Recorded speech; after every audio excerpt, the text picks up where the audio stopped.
nos ha compartido Catherine, ¿no? Y pues para ello también tenemos que conocer profundamente qué es lo que pasa con esas heridas. Vamos a hablar que atañe justamente a ese indicador negativo de cuidado que tenemos, que es la diferenciación entre lesiones por presión y DAI, que son las dermatitis asociadas a incontinencia. ¿Qué sucede con las lesiones de piel en pacientes postrados? Pues no, estas lesiones se presentan porque producen una ruptura de piel, ¿no? Que pueden afectar los tejidos blandos, por planos o capas, incluso llegar al hueso y dependiendo en muchos casos, pues de su etiología, tienden a cronificarse. No es una enfermedad, son un indicador de falta de cuidados. Pero para ello, nosotros tenemos que tener y hacer una valoración integral. Catherine comentaba de que es importante conocer, y lo vimos en la presentación, qué factores alteran ese proceso de cicatrización. Porque nosotros tenemos que tener bien claro todo para determinar nuestras metas de cuidado, cuáles van a ser nuestros objetivos en ese proceso de cicatrización. Para ello, pues tenemos que realizar una valoración integral y también para poder realizar prevención. Pues esta valoración integral es la planificación de cuidados para la no formación de lesiones en pacientes con riesgo a desarrollarlas. Ya determinamos que vamos a valorar a ese paciente que tiene riesgo de desarrollar esa lesión por presión. Pero para ello, pues les repito, se realiza una valoración integral. Vamos a conocer, vamos a manejar y vamos a aplicar una correcta valoración de riesgo con el uso de escalas, que ya sabemos que va a depender del tipo de población, Braden, Braden-Q y la escala de riesgo de piel neonatal. Súper importante, y lo han mencionado durante la presentación, las comorbilidades asociadas también. La edad, el estado nutricional, deterioro de la movilidad, medicación y humedad de la piel. Entonces son factores importantes a tener en cuenta para nosotros valorar paciente y determinar nuestros objetivos de cuidado. Conocemos actualmente que tenemos lesiones superficiales, ¿se acuerdan del tipo de espesor, no es cierto? Superficiales y lesiones profundas. Estas lesiones superficiales son las lesiones por humedad, que ya lo hemos estado mencionando en nuestras escalas de valoración, por eso que les mencionaba que no nos olvidemos de este punto, porque lo vamos a repetir durante las presentaciones. Estas lesiones por humedad son producidas por, su mismo nombre lo dice, la exposición a la humedad, ¿no? Un factor condicionante es la incontinencia, que ya sabemos que puede ser, ¿han escuchado? Ese paciente llega, generalmente, por ejemplo, un adulto mayor, va a presentar una incontinencia fecal y urinaria, o puede presentar ambas, que es una incontinencia mixta, que va a ir deteriorando esa piel, exponiéndola a riesgo. Luego tenemos las lesiones por fricción, que son producidas por roce o fricción. Quiero que nos detengamos acá. Estas lesiones son superficiales, es decir, no llegan a comprometer más capas de piel, capas profundas. Podemos actuar rápidamente en ellas. Lesiones profundas, ¿cuáles son? Pues esas lesiones por presión, que se originan por presión y cisáea. ¿Qué sucede? Hay una disminución de la capacidad de reposicionamiento, el paciente presenta un síndrome de movilidad, ya sabemos todos los factores por los cuales podemos tener limitación de la movilidad. ¿Okay? Disminución de la percepción sensorial, influida por medicamentos, por el estado patológico que se encuentra el paciente, se corran sedación, todo eso lo revisamos en el proceso de valoración. Este es el actual concepto, un modelo representativo de esa relación de dependencia que se da entre las lesiones identificadas. Es decir, esta lesión por presión puede asociarse o combinarse con esa humedad en un primer momento o esa fricción, que son lesiones superficiales, se asocia a la presión y podemos tener una lesión multicausal o multifactorial. ¿Y qué son las lesiones por presión? Las fotografías son con el permiso, son de mías, ¿no? Que utilizo así en otros pacientes, no hay ningún inconveniente, tiene el habeas data. Una lesión por presión se define como daño localizado en la piel y el tejido subyacente, como resultado de presión o presión en combinación con cisalgia. Suelen ocurrir sobre una prominencia ósea, eso lo tenemos que tener en claro para hacer esa diferenciación que es el tema. Pero también pueden estar relacionados con un dispositivo u otro objeto. Y acá tenemos los diferentes estadios que los vamos a ver paso a paso, ¿no? Ya sabemos que son estadios o categorías. Estadio 1, ¿no? Estadio 2, estadio 3, estadio 4, ¿no? Dos categorías que se han añadido. ¿La conocen? La no estadiable y el daño, sospecha de daño tisular profundo. Ahora vamos a ver qué sucede con acá. Una fotografía que me permito compartir, que por ejemplo acá es una lesión en la que se asocia la presión con cisalgia. Es importante conocer muy bien cómo se originan estas lesiones por dependencia, porque vamos a través de ese conocimiento y adecuado abordaje, vamos a determinar el tipo de tratamiento. Entonces acá miren, tenemos una lesión que se ha originado por presión y cisalgia. Acá una lesión por presión, acá una lesión por fricción, acá una lesión por humedad, acá tenemos humedad más fricción, humedad y presión, fricción y presión relacionada con un dispositivo. Entonces, ya todos conocemos el estadio categoría 1, ¿no es cierto? Entonces, la lesión o categoría 2, hacemos muy bien hincapié, que es una lesión superficial con aspecto de quemadura, clitema o cráter superficial. Aquí observamos una pérdida de piel de espesor que involucra a la epidermis y la dermis y tejido subcutáneo superficial. Vamos avanzando y tenemos el estadio categoría 3, que es la pérdida total del grosor de la piel, que indica lesión o necrosis del tejido subcutáneo profundo.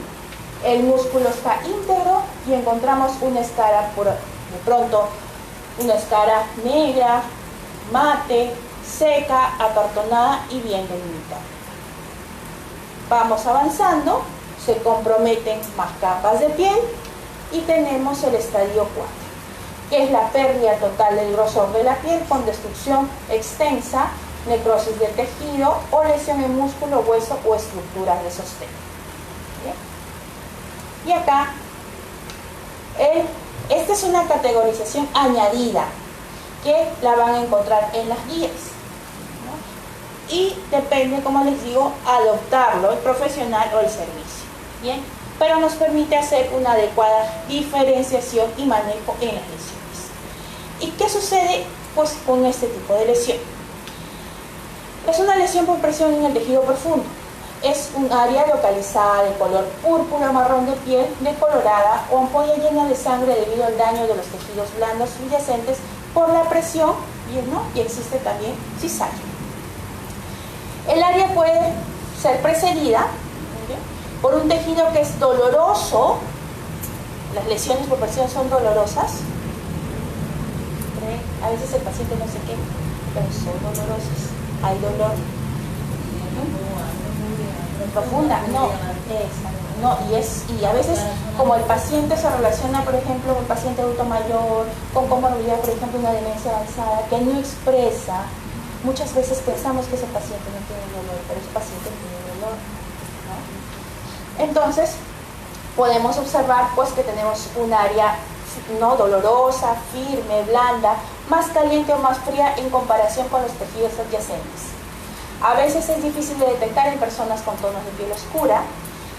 Puede haber, y eso a veces lo observamos en la zona de talones, una ampolla fina sobre el lecho de la herida oscura. ¿No lo hemos visto en algún momento? La herida puede evolucionar y convertirse en una escara delgada. En este caso, pues la evolución puede ser rápida y puede exponer, ¿no?, capas adicionales de tejido, incluso pues cuando estamos brindando el tratamiento óptimo al paciente. Cuando tenemos este tipo de lesión, muchas veces decimos estadio 4, pero a veces tenemos que desbridar para determinar el estadio en el cual se encuentra esa lesión. Entonces es un estadio, ¿no?, una lesión no estadiada, sin estadiaje. No es una lesión estadio 4. ¿Por qué? Es una pérdida del espesor total de los tejidos, donde la base de la úlcera está completamente cubierta por espacelos, ¿no?, amarillos, canela, grises, verdes o marrones, que nos hacen imposible diferenciar, determinar el estadio en el cual se encuentra esa lesión. Hasta que no hayamos desbridado o retirado ese tejido, pues no vamos a poder determinar la categoría en la cual se encuentra esa lesión, ¿no? ¿Qué hacemos cuando tenemos una lesión, un tejido necrótico en el área de talón? Por ahí he escuchado a Katherine que acá hay varios expertos. Entonces me van a decir, ¿qué hacemos con esa lesión, con ese tejido necrótico seco, muy adherido al lecho, que no lo vamos a desbridar, a retirar, vamos a mantenernos expectantes? ¿Qué vamos a hacer? Bueno, lo que es desbridamiento autolítico, normalmente cuando me toca pacientes con ese tipo de tejido, le hago la técnica de square y le aplico lo que es el hidrogel en regular cantidad, y lo dejo con inclusive en algunos casos le coloco lo que es el apósito de plata. Cuando tenemos en el servicio lo dejo 3 días lo retiro. Entonces es lo que haríamos en el caso buscando desbridamiento autolítico. Pero hay una conducta que nosotros tenemos que tomar en cuenta cuando nos encontramos frente a una lesión en talón, sobre todo. Ojo, en talón, como mencionábamos. ¿Por qué? Porque esta escara estable, seca y adherida, sin eritema o fluctuación en la zona del talón, sirve como una cobertura natural biológica del cuerpo, y mientras no veamos que exista eritema mayor a 2 centímetros, signos de infección, y sobre todo que el paciente pues no tenga problema de una comorbilidad social como diabetes, hipertensión, pues no vamos a mantener una conducta expectante, ¿correcto? Mientras no haya una fluctuación a eritema mayor a 2 centímetros o con medida que esté infectado. Observamos, ¿correcto? ¿Qué cambios fisiopatológicos y manifestaciones clínicas tenemos cuando se presenta la lesión por presión? Según el estadiaje es lo que vamos a observar. En un primer momento observamos una hiperemia reactiva, ¿no? La piel tiende a ponerse roja, ¿no?, eritematosa. ¿Qué sucede? ¿Qué cambio fisiopatológico observamos? La sangre vuelve a fluir a los tejidos tras retirar la presión. Lo que se ve o vamos a sentir es que hay un enrojecimiento que desaparece cuando se retira la presión. No tenemos en cuenta el manejo, va aumentando, va comprometiendo mayor capa de piel. Hiperemia que no palidece. ¿Qué sucede? Se interrumpe la microcirculación capilar. Lo que se ve o se siente, enrojecimiento que permanece y que no blanquea al presionar con los dedos. Se presenta el edema. Los capilares se rompen y dañan los vasos linfáticos. ¿Qué vamos a observar? Pues presencia de edema, hinchazón. Luego, pues va avanzando, mayor compromiso y hay una necrosis. ¿Qué sucede? hay una muerte celular con destrucción tisular y hay una que observamos, una decoloración. ¿Ven que vamos avanzando cómo se va presentando y qué cambio fisiopatológico es lo que está produciendo lo que nosotros vamos a observar? Y por último, miren, todo pasó la hiperemia, ¿no? Pasó el edema, la necrosis, y que tenemos la úlcera visible, ¿no? Que es, continúa, todo ello, pasó por todo ello, y continúa la muerte celular con destrucción tisular. Que observamos una herida blanca, esponjosa, con apariencia de esfacela, o puede haber tejido necrótico, ya tenemos una úlcera visible. Las lesiones por humedad, ¿no? Que ya vimos que pueden originar esa lesión multicausal en esa lesión por presión. Y ahí vamos a comenzar a hacer la diferenciación. Las lesiones por humedad, pues, es un proceso cutáneo irritativo e inflamatorio causado por un exceso de humedad, como podemos observar en la imagen. Y maceración de la piel debido a un contacto continuo con orina, heces, jugo gástrico, sudor, jabones y mal secado en la higiene del paciente. A diferencia de otros tipos de lesiones, suelen ser bilaterales y afectan el área urogenitourinaria y perianal, que es una conocida, o lo conocemos nosotros como dermatitis de pañal. Vamos a observar, para hacer la diferenciación, porque esta no es una lesión por presión.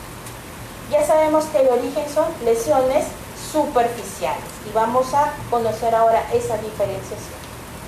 Tenemos categorías también. Tenemos una categoría 1, donde tenemos un eritema sin pérdida de la piel cutánea. Observamos un 1A, que es un leve moderado piel rosa, un 1B, que es un intenso o piel rosa oscuro rojo. Se compromete aún más. Tenemos un 2A, una categoría 2A, donde es leve, moderado. Hay una erosión, si ustedes observan bien ahí, menor del 50% del total del eritema. Y tenemos un 2B, que es 2B intenso, que es una erosión, donde hay un compromiso del 50% o más del tamaño del eritema. Son lesiones superficiales, ¿no? Es una categoría 2, donde hay un eritema con pérdida de la integridad cutánea. ¿Qué sucede con las lesiones por fricción? Las lesiones por fricción son las producidas por el roce entre dos superficies. ¿Esta se nos hace conocida? ¿No? ¿Dónde vemos estas lesiones? ¿Dónde podemos ver estas lesiones? Porque maduras y relacionado de pronto a una presencia somatoforme y un catéter, ¿lo he visto? En la pierna del paciente. Claro. Son lesiones por presión por dispositivos terapéuticos. ¿Qué son lesiones por fricción? Son las producidas por el roce entre dos superficies y estando una de ellas en movimiento, transformando la fuerza cinética, que es el paciente, en energía calórica, ocasionando pues este tipo de lesiones, ¿no? Similar a las quemaduras. Tenemos una categoría 1, que es un eritema sin flictema. Luego tenemos una categoría 2, que es presencia de flictema. Y la categoría 3, que es una pérdida de integridad de la piel, una delunación de la piel. ¿Y son qué tipo de lesiones se acuerdan? ¿Superficiales o profundas? Superficiales. Muy bien. ¿Qué van a ocasionar la combinación de todas ellas? Sea presión, humedad, fricción.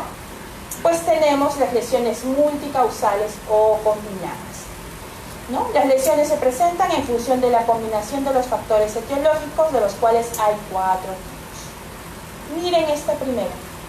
Es una lesión combinada, humedad más presión. Vemos una piel tensa, brillante, que probablemente tuvo un problema de humedad. No lo abordamos bien, no protegimos y se asoció a la presión. Acá tenemos una lesión de presión más fricción, es un talón. Una lesión de humedad más fricción. Y acá se combinaron todas las causas, ¿no? Son lesiones multicausales en los que todos los componentes anteriormente mencionados interactúan de manera conjunta. Humedad, fricción, presión y cizalla. ¿Correcto? ¿Hasta ahí claro? ¿No? ¿Qué sabemos entonces? A pesar de que las lesiones por presión y las dermatitis asociadas a incontinencia tienen sus propias características clínicas, siempre tenemos esa confusión entre las dos tipos de lesiones. Y que se podría atribuir a varias razones, ¿no? Dice que ambas se localizan con frecuencia en la misma zona y ambas se manifiestan en forma de enrojecimiento en un primer momento, ¿no? Y o pérdida de la continuidad. También influye el hecho de que la diferenciación entre ellas es relativamente reciente y por tanto desconocida por la mayor parte de nosotros. ¿Qué sabemos de la dermatitis asociada a incontinencia? Es el daño cutáneo asociado a la exposición a la orina y o heces, a esa incontinencia mixta, ¿no? Provoca molestias considerables y el tratamiento puede resultar difícil, ¿no? Y costoso, ¿sí? Muy difícil de manejar. Y hay que hacer muy bien la diferenciación y el abordaje. Puede presentarse como una erosión de la piel por acción prolongada de orina y heces. Puede existir pues inflamación, eritema, erosión y odeonación de la piel, como vimos, ¿no? Las categorías 1A hasta las 2B, que es más severa. Puede dar pues la apariencia de una herida superficial, alterándose la función de la barrera normal de la piel, que desencadena una inflamación, y los principales mecanismos implicados son la hidratación excesiva de la piel, lo que va a hacer que nuestra primera capa, ¿se acuerdan de las capas de la piel y la formación, el estrato córneo, se debilita, exponiendo a que esta humedad provoque un debilitamiento de la piel y comience el daño. Y el aumento del pH. ¿Cómo es el abordaje terapéutico local de esas dermatitis asociadas a incontinencia? Se centra en 3 factores claves que debemos de tener en cuenta: la remoción de las sustancias irritantes de la piel, limpieza perigenital. Ahora vamos a ver cómo vamos a hacer esa limpieza para mantener esa integridad de la piel, la hidratación correcta de la piel y la protección para prevenir la exposición a orina y materia fecal. La limpieza. Las investigaciones recientes pues promueven el reemplazo de la limpieza clásica con agua y jabón y el secado con toalla. Mucho hincapié, y van a escuchar, el uso del jabón con pH neutro. Existen productos limpiadores especialmente diseñados para la región perianal, para mantener esa integridad, para mantener intacto. Los jabones en barra contienen ácidos grasos y álcalis que al mezclarse con el agua remueven la suciedad y los irritantes de la piel, pero liberan álcalis y sales ácidas insolubles. Los productos limpiadores para pacientes con incontinencia contienen detergentes y surfactantes que remueven la suciedad y las sustancias irritantes de la piel y no afectan de manera negativa el pH, lo que va a mantener esa integridad. Además, tienen humectantes y emolientes que preservan los lípidos de la superficie cutánea. En caso pues de que no dispongamos de estos productos o limpiadores especiales, pues vamos a recomendar un jabón con pH ácido. Vamos a aclarar con agua, no vamos a frotar exhaustivamente esa piel durante el secado, porque a veces nos esmeramos y queremos más limpio todo, ¿no? Vamos a hacerlo con técnica de toques, ¿no? Golpes muy suaves, todo ello para evitar que haya ruptura o debilitamiento de la piel. Bien.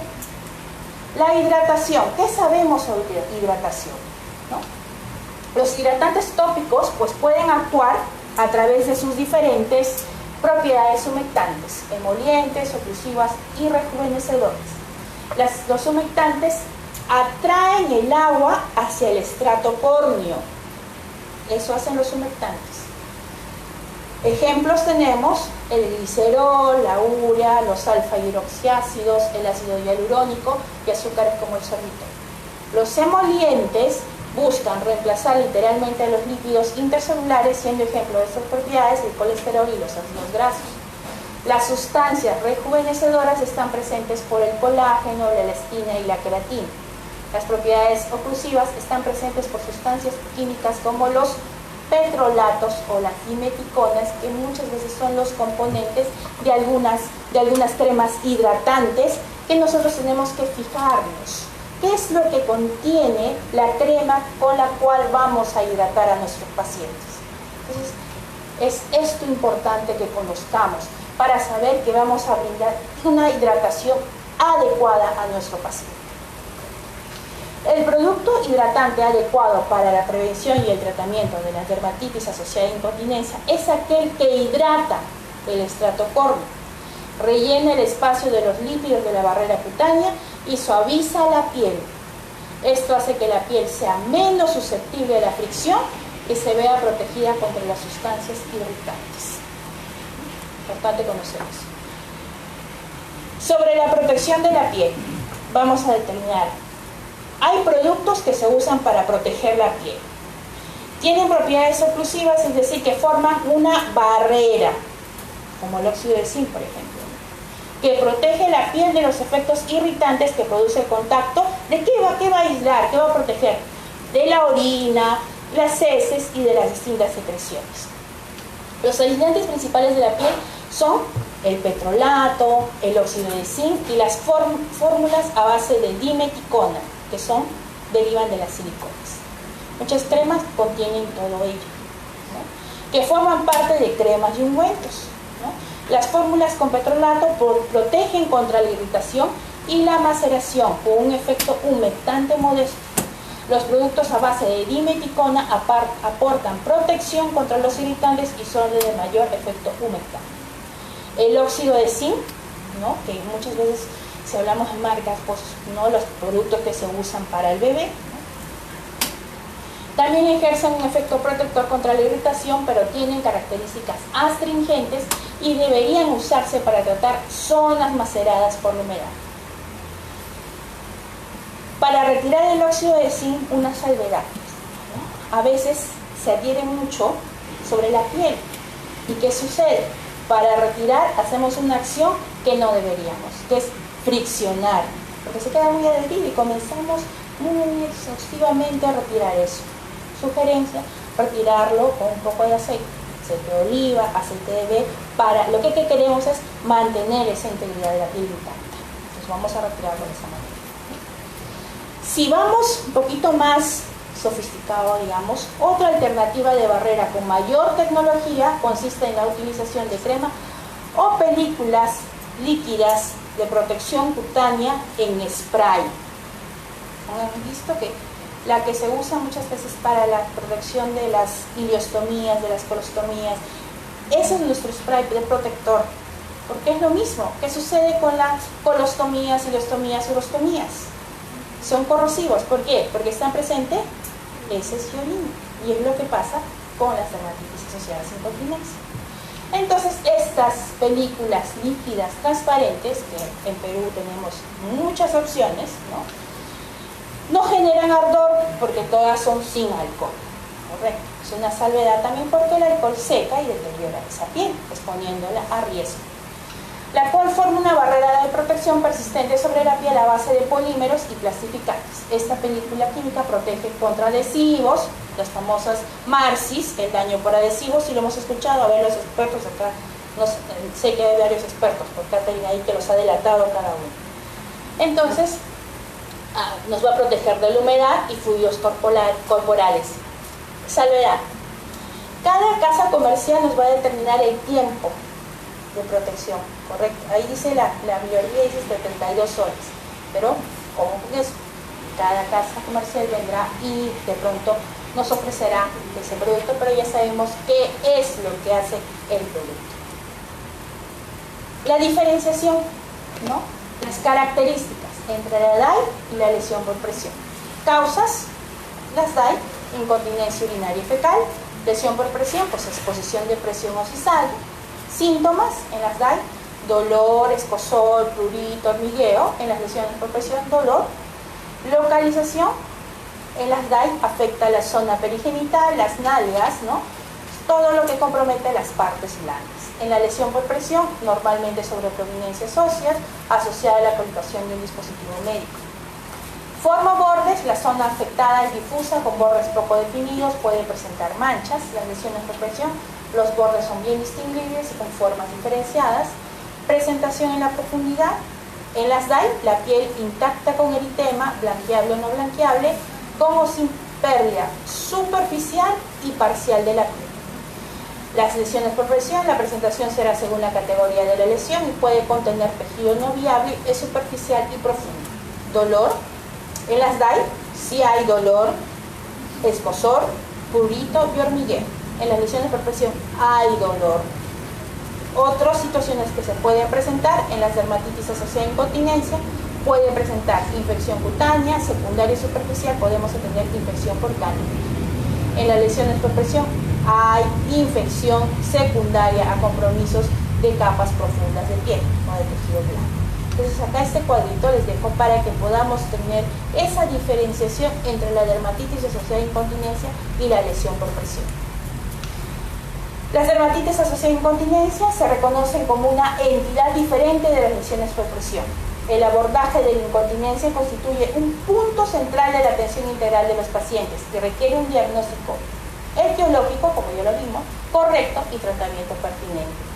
De ahí la importancia del diagnóstico precoz y de la diferenciación entre las DAI y las lesiones por presión, como punto de partida para establecer pautas terapéuticas adecuadas que evitarán el daño cutáneo capaz de favorecer la aparición secundaria de lesión por presión. Sabiendo todo esto, cuando nosotros aplicamos nuestra escala de valoración de riesgo en Braden, ¿qué evaluamos? En uno de los la exposición a la humedad. A la humedad. Entonces tenemos una herramienta que nos permite evaluar y decir que este paciente tiene riesgo de desarrollar una lesión por humedad. La tenemos aplicando nuestra escala de Braden. ¿Existe otro tipo de escala para evaluar la exposición a la humedad? Sí, existe también. Pero tenemos una escala que la tenemos a la mano, que es la escala de Braden. Para terminar, pues la prevención está en nuestras manos, ¿no? Hay que dar siempre el bienestar, confort, seguridad a nuestro paciente, ¿no? Hay que estar atentos a cualquier problema de piel, ¿no?